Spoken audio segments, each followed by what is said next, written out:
do you know if an imaginary friend is actually just imaginary or is it astral? In 2018, Claire and her family moved to a new house. It's an old house built in the 1900s. What's creepy is right away, her little sister, who was 7 at the time, says, "Hey, there's a little girl here. Her name is Hannah."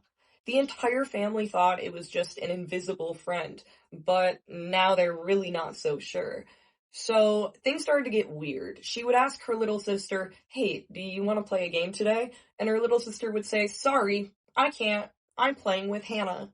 Creepy. One day Claire had a friend over, and they wanted to use a spirit box. And I personally really don't like spirit boxes. I think they're like Ouija boards. I don't think that you should yell into the darkness, "Hello!"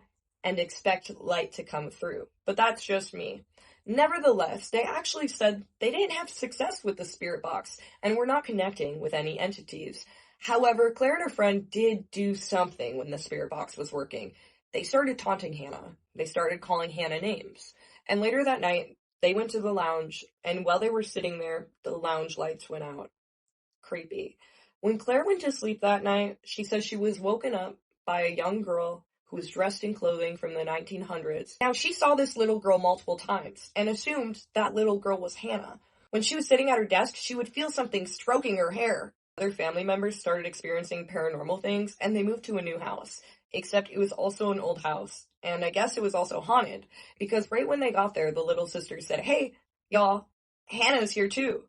And it was at that point in time that the parents came out and hired a priest to cleanse the place. Within a month, Claire says that the energy returned to normal, but hasn't been able to shake this feeling that something might still be following her.